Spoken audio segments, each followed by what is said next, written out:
கரூர் கூட்டத்துக்கு சென்று உயிரை விட்ட 41 பேருக்கு அதில் 31 பேருக்கு மட்டும் ஏதோ அந்த 20 லட்சம் அமௌண்ட் போடப்பட்டதாக தகவல் வந்திருக்கு. ஆமாப்பா, அதுக்கு வந்து ஒரு வாழ்த்துக்களை சொல்லிவிடு.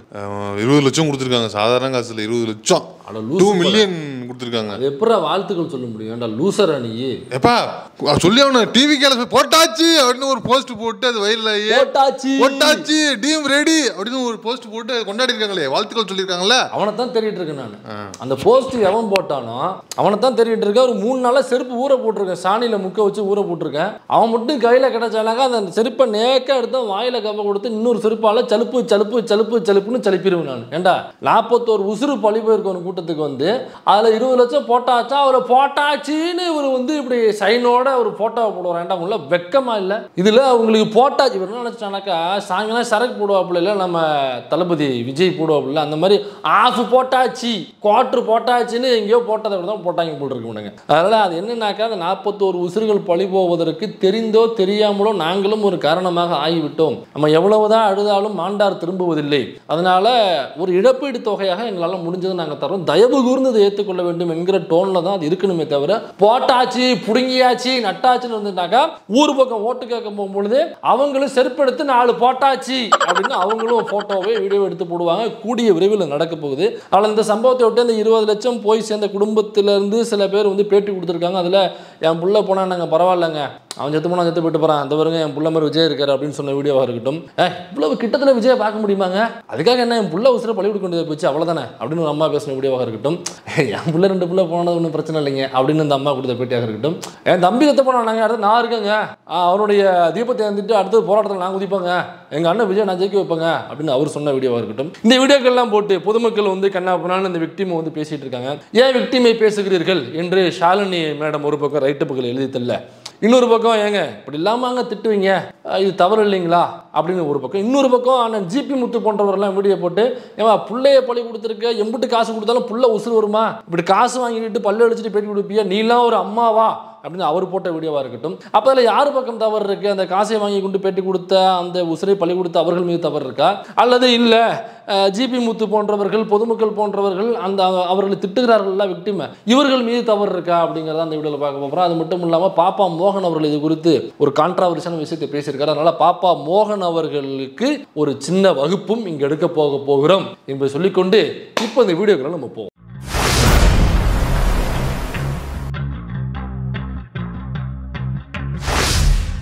20 லட்சம் ரூபா 41 உசுறு, அதில் 31 பேருக்கு மட்டும் 39 பேருக்கு மட்டும் போட்டிருக்காங்க, பாக்கி 2 பேருக்கு போடலாம். அந்த 2 பேர் யாருனாக்கா அந்த சிபிஐக்கு கொடுத்த வழக்கு, நாங்கள் கொடுத்த வழக்கல்ல, ஏமாற்றி என்னுடைய கணவரிடம் கையெழுத்து வாங்கியிருக்காங்க. அந்த கணவர் வந்து என்னை விட்டு ஓடி போய் 9 வருஷமாவது நான் டெய்லர் கடை வச்சு என் பிள்ளைய வளர்த்துக்கிட்டு இருக்கேன். அதோட ஓடி போனவன் தான் அந்த காவாலி பையன். அதுக்கப்புறம் பிள்ளைக்கு ஒரு 10 ரூபா கொடுத்து பொம்மை கூட வாங்கி கொடுத்தது கிடையாது. அந்த பரதேசனாகி காசுக்கு ஆசைப்பட்டு இந்த மற்ற கட்சிக்காரவங்களோட பேச்சு கட்டி சிபிஐக்கு போட்டால் காசு தருவாங்க அப்படிங்கிறதுக்காக சிபிஐக்கு மாற்றுங்கன்னு வழக்கு போட்டு உட்காந்துருக்கான் என்று சொன்ன அந்த ஷர்மிளா என்கிற அந்த பெண்மணிக்கும், அப்புறம் இன்னொருத்தர் ஐயா எனக்கு என்ன எழுத படிக்க தெரியாதுங்க, என் பிள்ளைக்கு வேலை வாங்கி தரணும்னு சொல்லிட்டு எனக்கு ஏமாற்றி கையெழுத்து வாங்கிட்டு போயிட்டாங்க, அது சிபிஐனா என்னென்ன ஐயா ஏபிசிடியே தெரியாது எனக்கு எங்கேயா சிபிஐ தெரியும் அப்படின்னு சொல்லி இது 2 பேரையுமே சுப்ரீம் கோர்ட்டில் வீடியோ காலில் வந்து சொன்னாங்க. ஸோ இவங்க 2 பேரும் தாவேகா கட்சிக்கு எதிராக செயல்பட்டு விட்டார்கள் என்று சொல்லி அந்த 2 பேருக்கு மட்டும் காசு போடல அப்படின்னு பொதுவெளியில் பேசிட்டு இருக்காங்க. 39 பேருக்கு மட்டும் தான் போட்டதாக தகவல்கள் வந்திருக்கு. அது மட்டும் இல்லாமல் தராசு ஷியாம் அவர்களே இதை பற்றி பேசியிருக்காரு. 39 பேருக்கு தான் பிறகு இந்த 2 பேருக்கு போகல அப்படிங்கிறத மூத்த பத்திரிகையாளர் ஷியாம் அவர்களே பேசியிருக்காரு. இதில் உண்மை என்ன அப்படிங்கிறது நமக்கு தெரியல. அதோட இப்போ யார் மேலே தவறு இருக்கு? இப்படி காசு வாங்கினதுக்கு அப்புறம் இப்படி பேட்டி கொடுக்குறாங்களே, அப்போ காசுக்காக தான் இவர்கள் பேசுகிறார்களா அப்படின்னு ஒரு பக்கம். இன்னொரு பக்கம் பொதுமக்கள் பேசுறது என்னங்க தவறு இருக்கு, அவங்க பேசுறது கரெக்டு தாங்க, அந்த அம்மா மேலே தாங்க தப்பு அப்படின்னு ஒரு பக்கம். இன்னொரு பக்கம் என்னன்னாக்கா டாக்டர் அந்த மனநல பாதிக்கப்பட்டது அது என்னப்பா மனநல மருத்துவராகமா மனநல மருத்துவர் என்ற ஊருக்குள்ள சொல்லிக் கொள்கிற மருத்துவர் ஷாலினி அவர்கள் இந்த பாருங்க விக்டிமை வந்து இப்படி பிளேம் பண்ணக்கூடாது, அவங்க வந்து ஒரு உசுரை பழி கொடுத்தவங்க, அவங்களுடைய மனநிலை நீங்கள் முதல்ல புரிஞ்சுக்கணும், அதனால விக்டிமை பிளேம் பண்ணுவது என்பது தவறு, இவ்வாறு செய்பவர்களுக்கு நம்ம வந்து அவங்களுக்கு தான் மனநலம் பாதிக்கப்பட்டிருக்கு, அவங்களுக்கு சிகிச்சை அளிக்க வேண்டும் அப்படின்னு பார்க்குற எல்லாருமே ஒரு மனநல நோயாளியாக ட்ரீட் பண்ணுகிற அந்த மனநல நோயாளி இதுச்சு மன்னிக்கு இந்த மனநல மருத்துவர் ஷாலினி அவர்கள் அவங்க ரைட்டப்புகள் எழுதித்தல்ல உடனடியாக அந்த ஆதவர்ஜன் லைனில் உள்ள எல்லாரும் அதை வந்து ரீட்வீட்டுகள் பண்ண அல்லது ஷேர் பண்ண இப்படியாக ஒரு பக்கம் போயிட்டு இருக்கு. இன்னொரு பக்கம் ஜிபி முத்து போன்றவர்கள் இன்னும் பல பேரும் பொதுமக்களும் வந்து அவங்க பாதிக்கப்பட்ட கொடுத்தவங்களை பேசுறது. அப்ப யார் மேல தவறு இருக்கு அப்படின்னாக்கா என்னை பொறுத்த வரைக்கும் இவங்க 2 பேர் மேலுமே தவறு இல்லை. ஏன்னா உசுர பலி கொடுத்தவங்க நாட்கள் கடந்து போச்சு, கிட்ட 1 மாசம் ஆக போகுதுன்னு நினைக்கிறேன். அதில் 1 மாசம் முடிஞ்சிருச்சுன்னு நினைக்கிறேன். அதனால அதுலேருந்து வெளியில வர்றது தான் பார்ப்பாங்க. அதனால அழுது கடந்து சரி முடிஞ்சு போச்சு, இதுக்கப்புறம் அந்த மாண்ட உயிர் திரும்ப வராது அப்படிங்கிற மனநிலைக்கு வந்து அதுலேருந்து இயல்பு வாழ்க்கைக்கு திரும்புறது தான் அவங்க பார்ப்பாங்க. அதனால அவங்க உசுர பலி கொடுத்தவங்க அவங்க ஒரு விக்டிம்.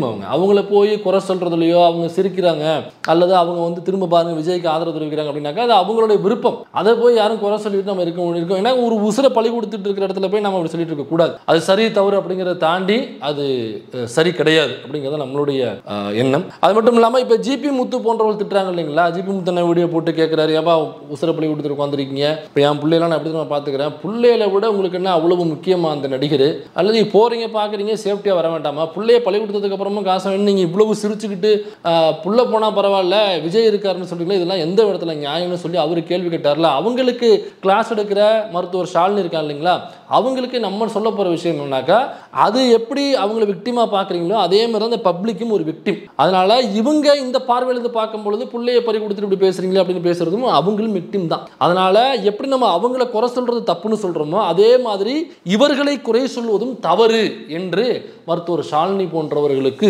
நாம் சொல்லிக்கொள்ள கடமைப்பட்டிருக்கிறோம்.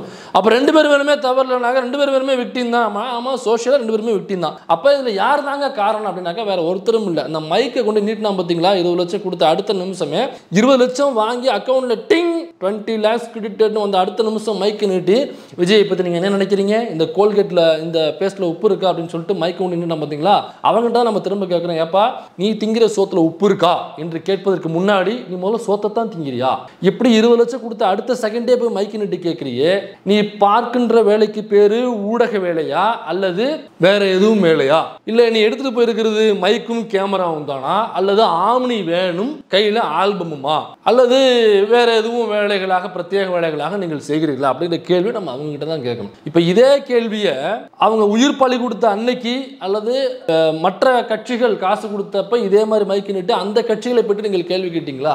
20 லட்சம் போட்ட உடனே கொண்டு போய் மைக்கு நிட்டு கேள்வி கேட்கறல. இதே மாதிரி மற்ற கட்சிகளும் ஒவ்வொரு கட்சிகளாக காசு கொடுத்தாங்கல்ல, அன்னைக்கு அந்த காசு வாங்கின அடுத்த நிமிஷம் மைக்கு நிட்டு அந்த கட்சியை பற்றி என்ன நினைக்கிறீங்கன்னு நீங்க மைக்கு நிட்டு கேள்வி கேட்டிருக்கீங்களா? அப்ப இதற்கு மட்டும் கரெக்டா 20 லட்சம் போட்ட அன்னைக்கு கொண்டு போய் மைக்கு நீட்டி விஜயை பற்றி என்ன நினைக்கிறீங்கன்னு கேட்கிறேன்னாக்கா அப்போ உனக்கு ஏதோ உள்நோக்கம் இருக்குன்னு அர்த்தம். அப்ப உன்னுடைய உள்நோக்கத்துக்கு அவங்க கிட்ட பேசி பதில வாங்கிக்கிட்டு அல்லது வெல் ஸ்கிரிப்டடா ஏதோ அவங்க கிட்ட இன்புட் கொடுத்து அதை வாங்கிக்கிட்டு அதை பேட்டியாக போட்டு பொதுமக்கள் மத்தியில விஜய்க்கு உள்ள கெட்ட பெயரை தாவேகாவிற்கு உள்ள கெட்ட பெயரை அப்படியே என்ன பண்ணணும்னாக்க மடைமாற்றி இந்த உயிரை பலி கொடுத்த இந்த மக்கள் மீது பொதுமக்களுடைய கோபத்தை அப்படியே மடைமாற்றி விடுகிற ஒரு மடசாம்பரான வேலையை தம்பி நீ பார்த்திருக்க. அப்ப டாக்டர் ஷாலினி போன்றவர்கள் இங்க விக்டிமாக இருப்பவர்களுக்கோ அல்லது இந்த பக்கம் பொதுமக்கள் அந்த பாதிக்கப்பட்டவங்களை ஏசுகிற பொதுமக்களாக இருந்து இருக்கக்கூடிய விக்டிம் இருக்காங்கல்ல, அவங்க 2 பேரையுமே விக்டிம்னு சொல்லிட்டு இந்த மைக்கு தூக்கிட்டு போற இந்த ஆம்னி வேன் குரூப் இருக்குல்ல, இவங்களுக்கு தான் நீங்க கிளாஸ் எடுக்கணும். ஒருவேளை மனநலம் பாதிக்கப்பட்டிருக்காங்க அவங்களுக்கு ஏதாவது ட்ரீட்மெண்ட் எடுக்கணும் அப்படின்னு சொன்னோம்னாக்கா அந்த மைக்கு தூக்கிட்டு போற அவங்களுக்கு தான் நீங்க ட்ரீட்மெண்ட் எடுக்கணும். இல்ல நாங்க வந்து பாதிக்கப்பட்டவங்க பக்கம் நின்று அவங்களுடைய குரலை தான் நாங்க அப்படியே கேட்சப் பண்ணி போடுறோம் அப்படின்னாக்கா இதே மைக்கு அந்த பொய்யாக சிபிஐ வழக்கு எங்களுக்கே தெரியாமல் போட்டிருக்காங்கன்னு சொன்ன 2 பேர் இருக்காங்களா, ஷர்மிளா இன்னொருத்தர் பேர் செல்வராஜன் நினைக்கிறேன், அவங்க கிட்ட ஏன் ராஜா உங்க மைக்கு போகவே இல்லை. உங்க சேனல் குறிப்பிட்ட அந்த சேனல் தான் விஜய் பத்தின புகழ்பாடுகிற செய்திகளாவே கேட்டு கேட்டு எப்ப விஜய் போன் கால் பேசுறாரோ அடுத்த நிமிஷம் அவங்க மைக் போகுது, எப்ப அந்த கட்சியில் நிர்வாகிகள் ஏதாவது பார்க்க போறாங்களோ அப்படியே அடுத்த நிமிஷம் அவங்க மைக் போகுது, எப்ப 20 லட்சம் காசு போடுறாங்களோ அடுத்த நிமிஷம் அவங்க மைக் போகுது. இந்த மைக்கு அதே ஊர்ல உள்ள அந்த சிபிஐ எங்களுக்கு தெரியாம பொய்யாக ஜோடித்து அந்த சிபிஐக்கு மாற்றுகிற வழக்கை போட்டிருக்காங்க, அது எங்களுக்கே தெரியாது, இது ஒரு 420 ஃப்ராடு அப்படின்னு அந்த 2 பேர் பேட்டி கொடுத்தாங்களா, ஷர்மிளா செல்வராஜ். அந்த வீடியோ வெளியே வந்ததுக்கு அப்புறம் அடுத்த நிமிஷம் உங்க மைக்கு அதே பாதிக்கப்பட்ட அதே கூட்டத்தில் தன்னுடைய வீட்டில் உள்ள உசுரை பழி கொடுத்தா அவங்க 2 பேர்கிட்டயும் உங்க மைக்கு ஏராஜா போகல.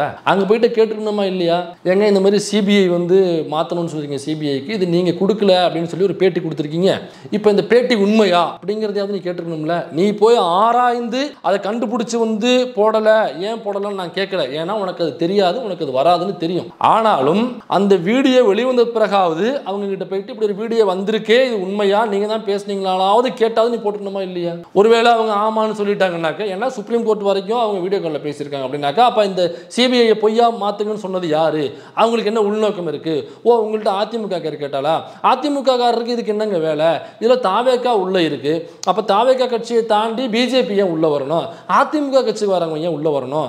அப்ப தாவேகாவை மறைமுகமாக இந்த வழக்கில் சிக்க வைத்து அதன் மூலமாக இந்த கூட்டணிக்குள்ள கொண்டு வர வேலையை பிஜேபியும் அதிமுகவும் மறைமுகமாக செய்கிறதா? அப்ப இந்த ஸ்டாம்பீடு அப்படிங்கிறது இயல்பாக நடந்த ஸ்டாம்பீடு கிடையாதா? அப்ப இந்த ஸ்டாம்பீடுக்கு பின்னாடி அதிமுகவும் பிஜேபியும் இருக்குது அப்படின்னு நீங்க சந்தேகப்படுறீங்களா? ஏன்னாக்கா இதுக்குள்ள நேரடியாக அதிமுகவும் பிஜேபியும் இவ்வளவு திருட்டுத்தனம் பண்ணி இதை சிபிஐக்கு மாத்துங்கன்னு சொல்லி, ஏன்னா சிபிஐக்கு மாத்தினா சிபிஐ என்பது தன்னிச்சையாக செயல்படக்கூடிய அமைப்பு அப்படின்னு நம்ம நம்பிக்கிட்டு இருக்கோம். ஆனால் அது அப்படி கிடையாது. அது பிஜேபி ஆர்எஸ்எஸ்னுடைய one of the wing. BJP RSS என்ன சொல்றாங்களோ அதை மட்டுமே தான் சிபிஐ செய்யும். சிபிஐக்கு போன வழக்கில் இந்த நிமிஷம் வரைக்கும் தீர்ப்பு வந்த வழக்குகள் எத்தனை வழக்குகள் சொல்லுங்க? சிபிஐக்கு போய் 2 மாசம் 3 மாசத்துல இன்வெஸ்டிகேஷன் முடிச்சு சூப்பரா சப்மிட் பண்ணிட்டாங்க, அருமையா தீர்ப்பு வாங்கி கொடுத்துட்டாங்க. ஏதாவது ஒரே ஒரு கேஸ் சொல்ல முடியுமா? இதை நான் கேட்கல. அந்த தாவேகா கட்சியினுடைய தலைவராக இருக்கக்கூடிய நடிகர் விஜய் அவர்களே இதில் சென்னையில் மீட்டிங் போட்டு அந்த அஜித்தினுடைய மரணத்தப்ப ஏன் சிபிஐக்கு மாற்றினீங்கன்னு சொல்லி, சிபிஐ வந்து BJP RSS one of the wing அங்கே போச்சுனாக்கா பிஜேபி ஆர்எஸ்எஸ் வந்து திமுக கூட மறைமுகமாக இருக்காங்க கூட்டணியில். அப்போ சிபிஐக்கு மாற்றி தனக்கு சாதகமான தீர்ப்பையும் இன்வெஸ்டிகேஷன் மூலமாக வாங்குவதுதான் இவங்க முயற்சி செய்கிறாங்க என்று குற்றம் சாட்டியவர் விஜய். அது சிபிஐ ஆர்எஸ்எஸ் பிஜேபியோட கைப்பாவையா தான் இருக்கு. ஏன் நீங்க அங்க போய் ஒளிஞ்சிக்கிறீங்க? ஏன்னா தமிழக வெற்றி கழகம் டிவிகே சார்பா நீதிமன்றத்தோட நேரடி கண்காணிப்புல ஒரு சிறப்பு புலனாய்வு குழு விசாரணை அமைக்கணும்னு ரொம்ப ஸ்ட்ராங்கா கேட்டிருக்கோம். அதனால அந்த பயத்துல நீங்க ஒன்றியத்தோட ஆட்சிக்கு பின்னாடி நீங்க போய் ஒளிஞ்சிக்கிறதுக்கு காரணம். அப்ப இப்ப சிபிஐக்கு மாத்துறாங்கன்னாக்கா ஆர்எஸ்எஸ் பிஜேபி திமுகவை விட நாங்க தான் எதிர்க்கணும்னு விஜய் சொல்றாப்ல. அப்ப இது சிபிஐக்கு மாற்றுவதற்காக பிஜேபியும் அதிமுகவும் மறைமுகமாக செயல்படுதுன்னா, இத விஜய்க்கு ஆதரவாக செயல்படக்கூடிய அந்த கட்சி இருக்குல்ல, அந்த 20 லட்சம் போட்டோன்னே மைக்கை கொண்டு போய் நிட்டு அந்த மாதன் கட்சி இருக்குல்ல, அந்த மாதன் சேனல் இருக்குல்ல, அந்த மாதன் சேனல் ஐயோ சிபிஐக்கு மாத்தினாக்கா நம்ம காசு வாங்கிட்டு இந்த சேனலுக்கு வேலை பார்க்குறோம் இந்த கட்சிக்கு, அப்ப சிபிஐக்கு மாத்திட்டாக்கா இவங்க போய் ஆர்எஸ்எஸ் மாட்டி எப்படியாவது நம்ம எக்ஸ்போஸ் பண்ணி ஆகணுமே என்கிற வேகம் ஏன் உங்களுக்கு இல்லை? அப்ப அது ஆர்எஸ்எஸ் பின்னாடி பிஜேபியும் அதிமுகவும் தான் சிபிஐக்கு மாற்றுக்கான வேலையை செய்கிறார்கள். ஏற்கனவே ட்ரைப்ஸ் சேனல் வந்து எக்ஸ்போஸ் பண்ணிருக்கு, இதை நாமும் எக்ஸ்போஸ் பண்றோம், இதை வந்து மாற்றக்கூடாது, சுப்ரீம் கோர்ட் வரைக்கும் கொண்டு போகணும் அப்படின்னு நீ ஏன் தம்பி ராஜா பேசி வீடியோ போடல? அப்ப இந்த மாதிரியான எச்சத்தனங்களை செய்கிற இந்த மீடியாக்கள் இருக்குல்ல, இதுதான் இந்த 41 உயிர்கள் பழி போனதை தவறாக மீடியாக்கள் மூலமாகவும் சோஷியல் மீடியாக்கள் மூலமாகவும் தவறான கருத்துக்களை பரப்பி அதில் வந்து ஏதோ உள்ள ஆட்கள் புகுந்து இது ஸ்ப்ரே அடிச்சிட்டாங்க, கழுத்தை நெரிச்சிட்டாங்க, கத்தியால் குத்திட்டாங்க என்று பொய் செய்தியை பரப்பியதாக இருக்கட்டும். அவங்க வந்து ரவுடி பசங்களை உள்ளே விட்டுட்டாங்க, உள்ளே விட்டுட்டு ஸ்ப்ரே அடிச்சிருக்காங்க. ஸ்ப்ரே அடிச்சு எல்லாம் மயக்கம் போட்டு ஒவ்வொருத்தரும் விழுக ஆரம்பிச்சிட்டாங்க, கழுத்தில் வச்சு கால் வச்சு மிதிக்கிறாங்க. ஒரே காரணம், ஜிஹெச்சுக்கு போனால் என்னையும் முடிச்சு விட்டுப்பாங்க. தெளிவாக சொல்கிறேன். ஆம்புலன்ஸில் எனக்கு தெரிஞ்சவங்களே நிறைய பேர் உயிரோட தான் ஏற்றிருக்காங்க, மயக்கத்தில் தான் ஏற்றிருக்காங்க. ஆம்புலன்ஸில் ஏதோ பண்ணியிருக்காங்க. நான் போயிருந்தாலும் எனக்கு ஏதோ நடந்திருக்கும், நான் இங்கே நின்று பேசியிருக்க முடியாது. 10 நிமிஷத்துக்குள்ளே பாலாஜி எப்படி வந்தார் செந்தில் பாலாஜி என்று அதை ஒரு பேசு பொருளாக ஆக்கி, அந்த ஸ்டாம்பீடு எப்படி நடந்துச்சு, விஜய் ஏன் தெரிச்சு ஓடினாரு, விஜய் ஏன் பேட்டி கொடுக்கல ஏர்போர்ட்டில், விஜய் ஏன் அவர் கண்ணு முன்னாடியே எல்லாரும் மயங்கி விழுகும் பொழுது அவர் ஏன் உதவி செய்ய வரல, அவர் உதவி செய்வார் காப்பாற்றுவார்னு தானே எல்லாரும் நம்பி வர்றாங்க. அவர் ஒரு சூப்பர்மேனு, அவர் வந்து ஒரு பயங்கரமான ஒரு சக்திமானவரை காப்பாற்றுவார், எல்லார்ட்டையும் இல்லாத ஒரு சக்தி அவர்கிட்ட இருக்கு அப்படின்னு நம்பி வராங்க. அப்போ ஏன் அவர் யாரையுமே காப்பாற்றலை என்கிற எந்த செய்தியாவது இந்த ஊடகங்கள் வெளிக்கொண்டு வந்திருக்கிறதா? அப்போ இது முழுக்க முழுக்க சம்பவம் நடக்கும் பொழுது என்னென்ன புரளிகளோ என்னென்ன வதந்திகளோ அதை மட்டுமே தான் ஒளிபரப்பி இந்த மக்களுடைய மனதை மடைமாற்றி இதில் என்னென்ன பொய் செய்திகளை மக்களிடம் கொண்டு சேர்க்க முடியுமோ எல்லா பொய் செய்தியும் கொண்டு சேர்த்தது இந்த ஆம்னி மற்றும் ஆல்பமை வைத்துக்கொண்டு மீடியா வேலை செய்கிற இந்த மாதிரியான மாதன் சேனல்கள் தான் முழுக்க முழுக்க இந்த வேலையை செய்தது. அப்போ இந்த விஷயத்தில் யாரை குற்றம் சாட்ட வேண்டும்னாக்கா அந்த உயிரை பலி கொடுத்து அதுக்கப்புறம் பேட்டி கொடுத்தவங்க இல்லை, அவங்க விக்டிம், அவங்களுக்கு எதுவும் தெரியாது. ஏன்னாக்கா அவங்க இதுலேருந்து எப்படி எஸ்கேப் ஆகலாம், இந்த உசுறு பழி போகிறது நம்ம காரணமாயிட்டோமே, இதில் எல்லாரும் நம்ம குற்றம் சுமத்துறாங்களே, இந்த பழிபாவம் நம்மளை விட்டு எப்படி போகும் என்கிற மனநிலையில் தான் அவங்க இருப்பாங்க. இந்த குற்ற உணர்வுலேருந்து எப்போ வெளில வர்றது அல்லது இந்த துக்கத்துலேருந்து நம்ம எப்படி மீள்றது அப்படிங்கிறதுலாம் அவங்க இருப்பாங்க. அதனால் தேர் ஆல் விக்டிம். அதோட இந்த பொதுமக்கள் குற்றம் சுமத்துறாங்கல்ல, அவங்க குற்றம் சுமத்த தான் செய்வாங்க, அவங்களும் ஏன்னா விக்டிம். அப்போ இதில் நேரட்டிவ் செட் பண்ணி இது இப்படி தான் நடக்க வேண்டும் என்று விஜய் பக்கமோ அந்த கட்சியின் பக்கமோ இந்த குற்றச்சாட்டுகள் போகக்கூடாது, திட்டமிட்டு உயிரை பலி கொடுத்த அந்த குடும்பத்தினுடைய பெயரிலேயே இந்த பொதுமக்களுடைய பார்வை போக வேண்டும், அவர்களைத்தான் இந்த பொதுமக்கள் திட்ட வேண்டும், விஜயோ அந்த கட்சியை திட்டக்கூடாது என்று திட்டமிட்டு ஒரு நேரம் செட் பண்ணாங்கல்ல இங்கே உள்ள மீடியாக்கள், மாதன் போன்ற மீடியாக்கள், அந்த மீடியாக்கள் தான் நீங்கள் குற்றம் சாட்டப்பட வேண்டிய மீடியாக்கள், நீங்கள் காரி துப்ப வேண்டிய மீடியாக்கள். நீங்கள் ஒருவேளை யாரையாவது திட்ட வேண்டும் அல்லது மானங்கட்டத்தனமாக கேள்விகளை கேட்க வேண்டும் அல்லது செருப்பை கையில் வைத்துக்கொண்டு கேள்விகளை கேட்க வேண்டும் என்றால் அந்த மாதன் போன்ற சேனலை தான் நீங்கள் கேட்க வேண்டும் என்று தான் நாம் சொல்ல வருகிறோம். அதோட இதில் இன்னொரு முக்கியமான விஷயம் என்னன்னாக்கா, இந்த விஷயத்தை பொறுத்த வரைக்கும் போகிற போக்கில் ஐயா பாப்பா மோகன் அவர்கள், அவர் ஒரு ஊர் இருந்த கம்யூனிஸ்ட், அவர் ஒரு வக்கீல், அவர் ஆணவ படுகொலைக்கு எதிராக கோகுல்ராஜ் சம்மந்தப்பட்ட வழக்கில் கூட அவர் தான் வாதாடி அந்த ஆணவ படுகொலைக்கு எதிரான ஒரு தீர்ப்பை வாங்கிட்டு வந்தார். ஸோ அதில் ஐயாவுக்கு பாராட்டுகள், நாமளும் அதை பற்றின பேசியிருக்கோம், வீடியோலாம் போட்டிருக்கோம். ஆனால் ஐயா பாப்பா மோகன் அவர்கள் இதை குறித்து ஒரு யூடியூப் சேனலில் பேட்டி கொடுக்கும்போது ஐயா என்ன சொல்கிறாருன்னா, செந்தில் பாலாஜி செய்யக்கூடிய ஆள் தாங்க அப்படின்னு சொல்கிறாரு விஜய்க்கு. ஆனால் விஜய் இதை செய்ய வேண்டிய அவசியம் இல்லைங்களே அப்படின்னு ஐயா சொல்கிறாரு. செருப்பால் அடிச்சதுக்கான ஆதாரம் வீடியோ எவிடன்ஸ் நேற்று வெளியாயிருக்கு. ஏன் அது செந்தில் பாலாஜி நபரோட இருக்கக்கூடாதுன்ற ஒரு அனுமானம். அவர் அதை நான் நிச்சயமா அந்த மாதிரி செய்யக்கூடிய நபர் தான். திட்டமிட்டு விஜய் திட்டமிட்டு செய்திருக்கிறாரா இந்த விஷயத்தை அப்படின்ற ஒரு கேள்வி வருது. உங்களுடைய ஒப்பீனியன் என்ன? அதான் மக்கள் சாகலாம் செய்ய மாட்டாங்க, அவருடைய ரசிகர்களையோ தொண்டர்களையோ சாக வேண்டிய நோக்கம் நிச்சயமா இருக்க முடியாது. இந்த பாப்பா மோகன் அவர்கள் யார்? ஒரு பக்கம் ஆணவ படுகொலைக்கு எதிராக வாதாடி தீர்ப்பை வாங்கிட்டு வந்தவர், இன்னொரு பக்கம் தளி ராமச்சந்திரன் என்கிற ஒரு கம்யூனிஸ்ட் எம்எல்ஏ, ஓசூர்னு நினைக்கிறேன் அந்த பகுதியில் உள்ள, ஆமாம் தளிங்கிற ஒரு பகுதி, அந்த தொகுதியினுடைய எம்எல்ஏ தான் ராமச்சந்திரன், தளி ராமச்சந்திரன் கம்யூனிஸ்ட் கட்சியில் இருக்கார். அவர் அங்கே உள்ள திராவிடர் விடுதலை கழகத்தில் உள்ள ஒரு முக்கியமான ஒரு போராளி, ஒரு முக்கியமான ஒரு தோழர் ஒருத்தர் பழனி அப்படின்னு அந்த திமுக அமைப்பில் அந்த பகுதியில் முக்கிய பொறுப்பில் இருக்கார். ஏற்கனவே அவர் ஒரு எம்எல் அமைப்பில் இருந்தார்னு நினைக்கிறேன். அதுக்கப்புறம் திமுகவில் சேர்ந்து திமுகவில் முக்கிய பொறுப்பில் இருந்தவர். அவர் இந்த தளி ராமச்சந்திரன் என்கிற நபர் அங்கே கல்குவாரி எக்கச்சக்கமாக உண்டவர். அது அரசு என்னென்ன நியமிச்சிருக்கு அதெல்லாம் தாண்டி அந்த இயற்கை வளங்களை சுரண்டியதால் அதற்கு எதிராக, அந்த சுரண்டலுக்கு எதிராக பழனி அவர்கள் தொடர்ந்து பேசி அரசாங்கத்துக்கு தெரியப்படுத்தி அப்படி அவர் செய்கிற அந்த இயற்கை சுரண்டலை, அந்த மலை சுரண்டலை அவர் தொடர்ந்து தெரியப்படுத்தி வந்திருக்காரு. இதில் காண்டான தளி ராமச்சந்திரன் அவர்கள் தன்னுடைய ஆளை வைத்து பழனி அவர்களை இரவில் வெட்டி அவருடைய தலையை தனியாக துண்டித்து கொண்டு தனியாக போட்டாங்க. இதுதான் வழக்கு, இதுதான் குற்றம் சாட்டப்பட்டிருக்கிறது. இந்த வழக்கில் அந்த குற்றம் சாட்டப்பட்ட தளி ராமச்சந்திரன் அவர்களுக்கு ஆதரவாக கோர்ட்டில் ஆஜராகி வாதாடி வருபவர் இந்த ஐயா பாப்பா மோகன் அவர்கள் என்கிற பெருமிதமான ஒரு நிகழ்வை உங்கள் முன் பகிர்ந்து கொள்வதில் யூடியூப் பெருமை கொள்கிறது. அதனால் வழக்கறிஞர் பாப்பா மோகன் அவர்கள் இப்படி ஒரு பேட்டியை கொடுத்துருக்காரு.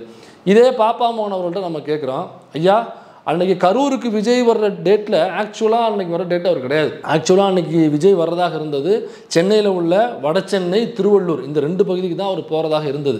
அதை கேன்சல் பண்ணிவிட்டு குறிப்பாக அந்த தேதியில் கரூருக்கு அவர் வர வேண்டிய அவசியம் என்ன? அப்போ அந்த தேதியில் அவர் வர்ற நாளில் அது நடக்குதுனாக்கா, குறிப்பாக அவர் மாற்றிட்டு வர தேதியில் நடக்குது அப்படின்னாக்கா, அப்போ அந்த தேதியில் ஏதோ ஒன்று நடக்கிறதுக்கு ஏற்பாடு பண்ணிக்கிட்டு அவர் அங்கே நடக்கிறதை மாற்றிட்டு இங்கே வந்தாரா என்கிற கேள்வி பொதுமக்களுக்கு ஆட்டோமேட்டிக்காக வருமா இல்லையோ தெரியல. அட்வொகேட்டாக இருக்கக்கூடிய பாப்பா மோகன் அவர்களுக்கு கண்டிப்பாக வரும்னு நினைக்கிறேன்.